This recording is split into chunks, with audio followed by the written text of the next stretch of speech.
Hi hello ಎಲ್ಲರಿಗೂ ಶುಭ ಮುಂಜಾನೆಯನ್ನು ಹೇಳುತ್ತಾ ನನ್ನೆಲ್ಲ ಸ್ಪರ್ಧಾರ್ಥಿ ಮಿತ್ರರಿಗೆ ಈ ವಿಡಿಯೋ ಮಾಡುವ ವಿಷಯ ಏನೆಂದರೆ ಬಳ್ಳಾರಿ DCC ಬ್ಯಾಂಕ್ನಲ್ಲಿ ಕರೆದಿರುವಂಥ ಹುದ್ದೆಗಳಿಗೆ ಆನ್ಲೈನ್ನಲ್ಲಿ ಅರ್ಜಿ ಸಲ್ಲಿಸೋದು ಹೇಗೆ ಅನ್ನೋದನ್ನು ಹಂತ ಹಂತವಾಗಿ ನಾನು ಈ ವಿಡಿಯೋದಲ್ಲಿ ಸಂಪೂರ್ಣ ಮಾಹಿತಿಯನ್ನು ಹಂಚಿಕೊಂಡಿದ್ದೇನೆ. ಎಲ್ಲರೂ ಸಂಪೂರ್ಣವಾಗಿ ನೋಡಿ ಈ ವಿಡಿಯೋದಿಂದ ಅಪ್ಲಿಕೇಶನ್ನ ನೀವು ಹಾಕಿಕೊಳ್ಳುವಂಥ ಕೆಲಸವನ್ನು ಮಾಡಿ ಅಂತ ಹೇಳ್ತಾ ನನ್ನ ಚಾನಲ್ಗೆ ನೀವೆಲ್ಲರಿಗೂ ಸ್ವಾಗತವನ್ನು ಕೋರುತ್ತಿದ್ದೇನೆ. ಬನ್ನಿ ಹಾಗಾದರೆ ವಿಡಿಯೋವನ್ನು ಸ್ಟಾರ್ಟ್ ಮಾಡೋಣ. ಬಳ್ಳಾರಿ DCC ಬ್ಯಾಂಕ್ನ ವೆಬ್ಸೈಟನ್ನು ಓಪನ್ ಮಾಡಿದಾಗ ಈ ರೀತಿಯಾದಂಥ ಒಂದು ಇಂಟರ್ಫೇಸನ್ನು ನೀವು ನೋಡಲಿಕ್ಕೆ ಸಿಗುತ್ತೆ. ಸೊ ಇಲ್ಲಿ 3 ಆಪ್ಷನನ್ನು ಕೊಟ್ಟಿರ್ತಾರೆ.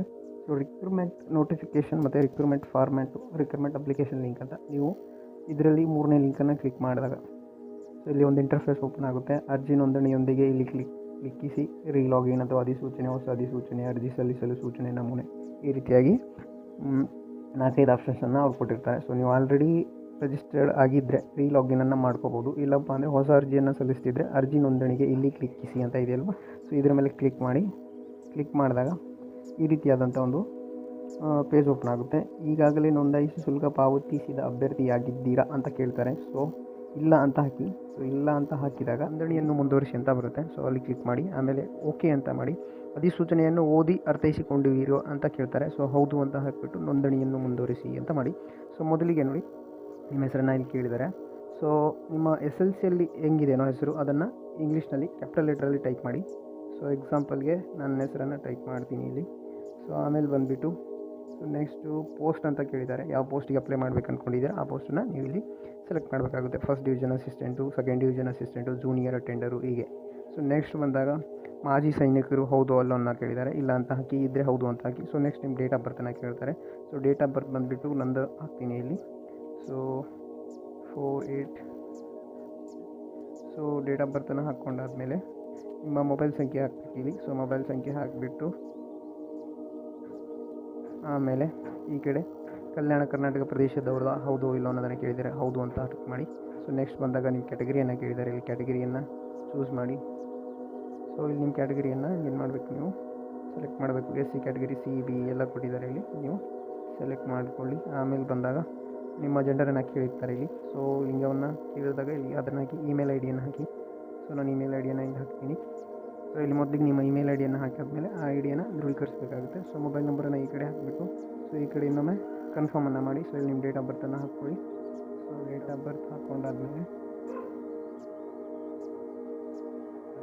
ಸೊ ಒಂದು OTP ಜನರೇಟ್ ಮಾಡಬೇಕಾಗುತ್ತೆ. ಗೆಟ್ OTP ಅಂತ ಇದೆಯಲ್ವ, ಅಲ್ಲಿ ಕ್ಲಿಕ್ ಮಾಡಿ.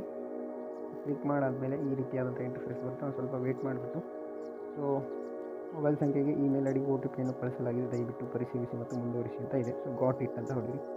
ನೆಕ್ಸ್ಟ್ ಬಂದಾಗ ಇಲ್ಲಿ OTP ಏನು ಮಾಡಬೇಕು, OTP ನಮೂದಿಸಬೇಕಾಗುತ್ತೆ.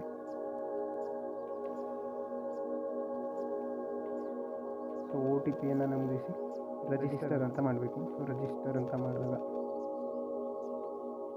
ಸೊ ನಾನು ಈ ಮೊದಲೇ ಒಂದು ವಿಡಿಯೋವನ್ನು ಮಾಡಿದೆ ಯಾವ ರೀತಿಯಾಗಿ ಅಪ್ಲಿಕೇಶನ್ ಹಾಕಬೇಕು ಅನ್ನೋದನ್ನು. ಸೊ ಆದರೆ ಅದರಲ್ಲಿ ನನ್ನ ಪರ್ಸನಲ್ ಡೀಟೇಲ್ಸನ್ನು ರಿಯಲಾಗಿ ಹಾಕಿರೋದ್ರಿಂದ ಯೂಟ್ಯೂಬ್ ಅದನ್ನು ರಿಮೂವ್ ಮಾಡಿದೆ. ಸೊ ಹಾಗಾಗಿ ಇನ್ನೊಂದು ರಿಜಿಸ್ಟ್ರೇಷನನ್ನು ಮಾಡಿಬಿಟ್ಟು ಸೊ ಯಾವ ರೀತಿಯಾಗಿ ಅಪ್ಲಿಕೇಶನನ್ನು ಹಾಕಬೇಕು ಅನ್ನೋದನ್ನು ನಾನು ತೋರಿಸ್ಕೊಡ್ಲಿಕ್ಕೆ ಲಾಗಿನ್ನ ಮಾಡ್ತಾಯಿದ್ದೀನಿ. ಸೊ ಈ ರಿಜಿಸ್ಟ್ರೇಷನ್ ಆದಮೇಲೆ ಈ ರೀತಿ ಒಂದು ಇಂಟರ್ಫೇಸ್ ಬರುತ್ತೆ. ಇಂಟರ್ಫೇಸಲ್ಲಿ ನಿಮಗೆ ಇಲ್ಲಿ ಅಭ್ಯರ್ಥಿ ವಿವರಗಳನ್ನು ತುಂಬಲಿಕ್ಕೆ ಕೊಡ್ತಾರೆ. ಸೊ ಅದರಲ್ಲಿ ಮೊದಲನೇ ಬಂದುಬಿಟ್ಟು ಧರ್ಮವನ್ನು, ಸೊ ನಿಮ್ದು ಯಾವುದಿರುತ್ತೋ ಅದನ್ನು ಸೆಲೆಕ್ಟ್ ಮಾಡ್ಕೊಳ್ಳಿ. ಹಿಂದೂ, ಮುಸ್ಲಿಂ, ಕ್ರಿಶ್ಚಿಯನಲ್ಲಿ. ಸೊ ಜಾತಿ ಅಂತ ಬಂದಾಗ ನಿಮ್ದು ಯಾವ ಕ್ಯಾಸ್ಟ್ ಬರುತ್ತೆ ಅದನ್ನು ಸೆಲೆಕ್ಟ್ ಮಾಡ್ಕೊಳ್ಳಿ. ಸೊ ನೆಕ್ಸ್ಟ್ ಬಂದಾಗ ಲಿಂಗ ಆಲ್ರೆಡಿ ಬಂದಿರುತ್ತೆ. ಸೊ ಆಧಾರ್ ಕಾರ್ಡ್ ಅಂತ ಬಂದಾಗ 1 2 3 4 5 ಹೀಗೆ ನಿಮ್ಮ ಆಧಾರ್ ಕಾರ್ಡ್ ನಂಬರನ್ನು ಹಾಕ್ಕೊಳ್ಳಿ. ನೆಕ್ಸ್ಟ್ ಬಂದಾಗ ತಂದೆ ತಾಯಿ ಪೋಷಕರ ಹೆಸರನ್ನು ಹಾಕ್ಕೊಳ್ಳಿ. XYZ ಏನಾದರೂ ನಿಮ್ಮ ತಂದೆ ಹೆಸರನ್ನು ಅಥವಾ ತಾಯಿ ಹೆಸರನ್ನು, ತಂದೆ ಹೆಸರನ್ನು ಹಾಕಬೇಕು. ಕ್ಯಾಶುವಲಿ ಇಲ್ಲಿ ತಂದೆ ಹೆಸರನ್ನು ಹಾಕಬೇಕು. ನೆಕ್ಸ್ಟ್ ಆಮೇಲೆ ಬಂದಾಗ ಇಲ್ಲಿ ತಂದೆ ತಾಯಿ ಪೋಷಕ ಪತ್ನಿ ಅಥವಾ ತಂದೆ ತಾಯಿ ಪೋಷಕರು ಏನು ಉದ್ಯೋಗವನ್ನು ಮಾಡ್ತಾರೆ ಅದನ್ನು ಇಲ್ಲಿ ಫಿಲ್ ಮಾಡುವಂಥ ಕೆಲಸನ ಮಾಡಿ. ಅಗ್ರಿಕಲ್ಚರ್ ಆದರೆ ಅಗ್ರಿಕಲ್ಚರು, ಇಲ್ಲ ಜಾಬ್ ಮಾಡ್ತಿದ್ರೆ ಜಾಬನ್ನು ಮಾಡಿ. ಸೊ ನೆಕ್ಸ್ಟ್ ಬಂದಾಗ ಖಾಯಂ ವಿಳಾಸ ಮತ್ತು ಪತ್ರ ವ್ಯವಹಾರದ ವಿಳಾಸ ಅಂತ ಕೊಟ್ಟಿದ್ದಾರೆ. ಇಲ್ಲಿ ಖಾಯಂ ವಿಳಾಸವನ್ನು ತುಂಬಿಕೊಳ್ಳಿ. ಪತ್ರ ವ್ಯವಹಾರದ ವಿಳಾಸವನ್ನು ಕೆಳಗಡೆ ಒಂದು ಆಪ್ಷನ್ ಇರುತ್ತೆ, ಅದನ್ನು ಕ್ಲಿಕ್ ಮಾಡಿದರೆ ಬಂದುಬಿಡುತ್ತೆ. ಸೊ ನೆಕ್ಸ್ಟ್ ಬಂದಾಗ ಮನೆ ಸಂಖ್ಯೆಯನ್ನು ಹಾಕಿ. ಎಕ್ಸಾಂಪಲ್ಗೆ ಸುಮ್ಮನೆ 1 ಅಂತ ಹಾಕಿಬಿಟ್ಟು ಆಮೇಲೆ ವಿಳಾಸ ಲೈನ್ ಅಂತ ಇದೆಯಲ್ವ, ಸೊ ಇಲ್ಲಿ ಯಾವುದೋ ಒಂದು ಸೆಕೆಂಡು ಯಾವುದೋ ಒಂದನ್ನು ಹಾಕಿ, XYZ ಯಾವುದಾದ್ರೂ ಹಾಕಿ ಸುಮ್ಮನೆ.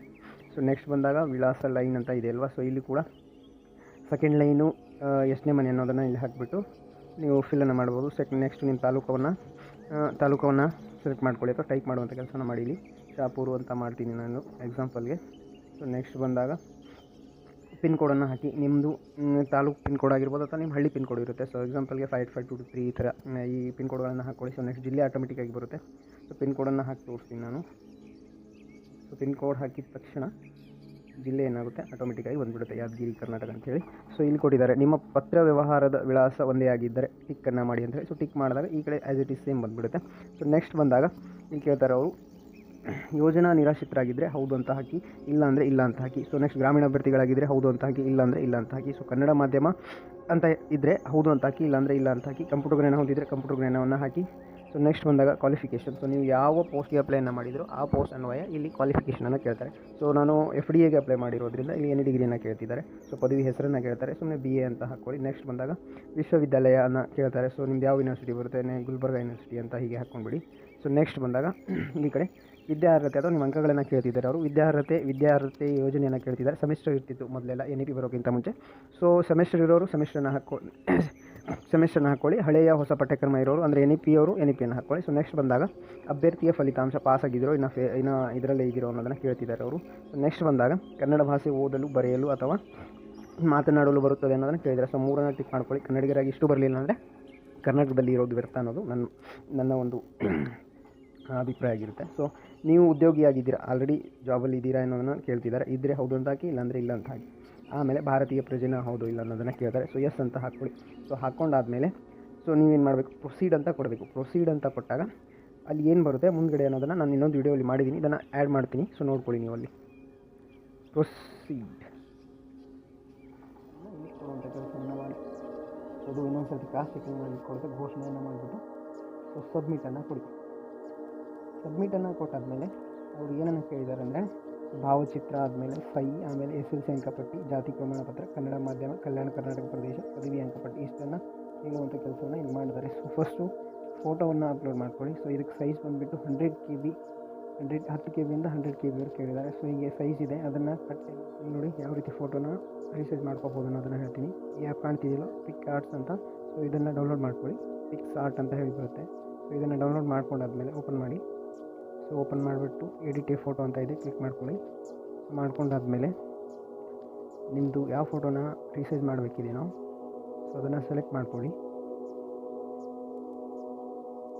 ಸೆಲೆಕ್ಟ್ ಮಾಡಿಕೊಂಡು ಎಕ್ಸಾಂಪಲ್ಗೆ ಇಲ್ಲಿ ನೋಡಿ ಸೆಲೆಕ್ಟ್ ಮಾಡಾದ್ಮೇಲೆ ಈ ರೀತಿ ಬರುತ್ತೆ. ಸೊ ಇಲ್ಲಿ ಟೂಲ್ಸ್ ಅಂತ ಇದೆಯಲ್ವ, ಇದನ್ನು ಕ್ಲಿಕ್ ಮಾಡಿಬಿಟ್ಟು ರೀಸೈಜ್ ಅಂತ ಇದೆ. ಸೊ ಇಲ್ಲಿ ರೀಸೈಜಲ್ಲಿ ಕ್ಲಿಕ್ ಮಾಡಿ.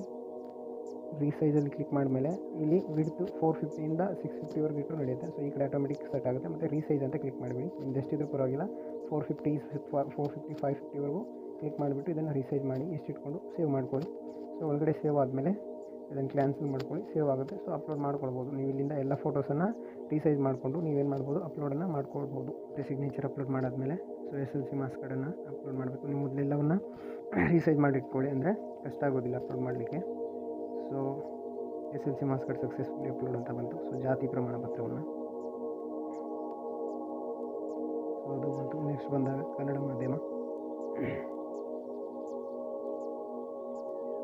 ಕಲ್ಯಾಣ ಕರ್ನಾಟಕ ಪ್ರದೇಶ ಸರ್ಟಿಫಿಕೇಟನ್ನು ಕಂಪಲ್ಸರಿ ಕೇಳಿದ್ದಾರೆ. ಇಲ್ಲಿ ನೀವು HKದವರಾಗಿದ್ದರೆ ಸೊ ಪದವಿ ಅಂಕಪಟ್ಟಿಯನ್ನು ಕಂಪಲ್ಸರಿ ಅಪ್ಲೋಡ್ ಮಾಡಬೇಕು. FD ಆದರೆ SD ಆದರೆ PUC ಅಂಕಪಟ್ಟಿಯನ್ನು ಅಪ್ಲೋಡ್ ಮಾಡುವಂಥ ಕೆಲಸ ಮಾಡಬೇಕು. ಮಾಡಾದಮೇಲೆ ಸಬ್ಮಿಟ್ ಬಟನನ್ನು ಓಕೆ ಮಾಡಿ. ಸೊ ನೀವೆಲ್ಲವನ್ನು ರೀಸೈಜ್ ಮಾಡಿಬಿಟ್ಟು ಅಪ್ಲೋಡ್ ಮಾಡಿದರೆ ಇದು ಈಸಿಯಾಗಿರುತ್ತೆ. ಸೊ ಸಬ್ಮಿಟ್ ಬಟನನ್ನು ಓಕೆ ಮಾಡಿ. ಸೊ ಓಕೆ ಮಾಡಾದಮೇಲೆ ಸ್ವಲ್ಪ ಹೊತ್ತು ವೇಟ್ ಮಾಡಿ. ಸೊ ಮುಂದೆ ಇಂಟರ್ಫೇಸ್ ಬರುತ್ತೆ, ಈ ರೀತಿ ಬರುತ್ತೆ. ಸೊ ಆಮೇಲೆ ಪ್ರೊಸೀಡ್ ಟು ಪೇಮೆಂಟ್ ಅಂತ ಬರುತ್ತೆ. ಸೊ ಪೇಮೆಂಟನ್ನು ಕ್ಲಿಕ್ ಮಾಡಿ. ಕ್ಲಿಕ್ ಮಾಡಾದಮೇಲೆ ನೀವು ಯಾವುದರ ಮೂಲಕ ಪೇಮೆಂಟನ್ನು ಮಾಡ್ತೀರ ಅನ್ನೋದನ್ನು ಇಲ್ಲಿ ತೋರಿಸ್ತಾರೆ. ನೆಟ್ ಬ್ಯಾಂಕಿಂಗು, ವ್ಯಾಲೆಟು, ಸೊ ಮತ್ತು ಕಾರ್ಡ್ಸಿಂದ. ಸೊ ನೀವೇನು ಮಾಡಬೇಕಂದ್ರೆ ಇಲ್ಲಿ ಕಾರ್ಡ್ಸಿಂದ ಮಾಡ್ಕೊಂಬಿಡಿ. ನಿಮ್ದು ಯಾವ್ದು ಕಾರ್ಡ್ ಇದೆಯೋ ಆ ಡೀಟೇಲನ್ನು ಫಿಲ್ ಮಾಡಿ. ಸೊ ಡೈರೆಕ್ಟಾಗಿ ಇಲ್ಲಿ ಅಮೌಂಟ್ ಕಟ್ಟಾಗುವಂಥ ಕೆಲಸವನ್ನು ಆಗುತ್ತೆ. ಸೊ ಇಷ್ಟಾದಮೇಲೆ ನೀವೇನು ಮಾಡಬೇಕು, ರಿಟರ್ನ್ ಬಂದಾಗ ನಿಮ್ಮ ಅಪ್ಲಿಕೇಶನನ್ನು ಡೌನ್ಲೋಡ್ ಮಾಡ್ಕೊಳ್ಬೋದು. ಪೇಮೆಂಟ್ ಸಕ್ಸಸ್ಫುಲ್ ಆದಮೇಲೆ ಸೊ ಅಲ್ಲಿಂದ ಮುಂದೆ ನೀವು ಅಪ್ಲಿಕೇಶನನ್ನು ಹಾಕಿ ಇದನ್ನು ಮಾಡ್ಕೊಳ್ಬೋದು. ಸೊ ಇಷ್ಟು ಬಳ್ಳಾರಿ DCC ಬ್ಯಾಂಕ್ನ ಅಪ್ಲಿಕೇಶನ್ ಹಾಕುವಂಥ ರೀತಿ. ಸೊ ಇದರಲ್ಲಿ ಏನಾದರೂ ಡೌಟ್ ಇದ್ದರೆ, ಯಾವುದೇ ರೀತಿಯಾದಂಥ ನಿಮಗೆ ಡೌಟ್ಗಳಿದ್ದರೆ ನೀವು ಕಮೆಂಟಲ್ಲಿ ಕೇಳಿ, ಡೈರೆಕ್ಟಾಗಿ ನಾನು ಅದನ್ನು ಉತ್ತರಿಸುವಂಥ ಕೆಲಸನ ಮಾಡ್ತೀನಿ. ಸೊ ಕ್ವಶನ್ ರಿಲೇಟೆಡ್ ಆಗಿರ್ಬೋದು, ಸಬ್ಜೆಕ್ಟ್ ರಿಲೇಟೆಡ್ ಆಗಿರ್ಬೋದು, ಅಥವಾ ಯಾವುದೇ ಪರೀಕ್ಷೆ ರಿಲೇಟೆಡ್ ಆಗಿರ್ಬೋದು, ನಿಮಗೆ ಏನಾದರೂ ಡೌಟ್ ಇದ್ದರೆ ಕಮೆಂಟ್ ಮಾಡಿ. ನಾನು ಮುಂದಿನ ದಿನಗಳಲ್ಲಿ ಕ್ಲಾಸಸ್ಸನ್ನು ಮಾಡಬೇಕು ಅಂದ್ಕೊಂಡಿದ್ದೀನಿ. ಸೊ ನಂದು ಪರಿಚಯ ಬಂದುಬಿಟ್ಟು ರಾಜ್ಯಶಾಸ್ತ್ರ ವಿಭಾಗದ ಉಪನ್ಯಾಸಕನಾಗಿದ್ದೀನಿ. ಸೊ ಹಾಗಾಗಿ ಕ್ಲಾಸಸ್ಸನ್ನು ಕೂಡ ಮಾಡುವಂಥ ಕೆಲಸವನ್ನು ನಾನು ಮಾಡ್ತೀನಿ. ಸೊ ವಿದ್ಯಾರ್ಥಿ ಸ್ನೇಹಿ ಕ್ಲಾಸಸ್ಸನ್ನು ಮಾಡ್ತೀನಿ. ಸೊ ಆಲ್ರೆಡಿ ಆಲ್ಮೋಸ್ಟ್ ಆಲ್ ನೋಡಿದ್ದೀನಿ ಯೂಟ್ಯೂಬಲ್ಲಿ ಭಾಳಷ್ಟು ಜನ ಮಾಡ್ತಾರೆ ಕ್ಲಾಸಸ್ಸನ್ನು. ಟೈಮ್ ವೇಸ್ಟ್ ಮಾಡುವಂಥ ಕೆಲಸವನ್ನು ಮಾಡೋದು ಬೇಡ, ಭಾಳ ಕಡಿಮೆ ಸಮಯವಿದೆ. ಸೊ ಆ ಸಮಯದಲ್ಲಿ ನಿಮ್ಮೆಲ್ಲರಿಗೂ ಒಳ್ಳೆ ರೀತಿಯಲ್ಲಿ ಗೈಡ್ ಮಾಡುವಂಥ ಕೆಲಸವನ್ನು ನಾನು ಮಾಡ್ತೀನಿ ಅಂತ ಹೇಳ್ತಾ ಇವತ್ತಿನ ವೀಡಿಯೋನ ಮುಗಿಸ್ತೇನೆ. ಜೈ ಹಿಂದ್, ಜೈ ಕರ್ನಾಟಕ.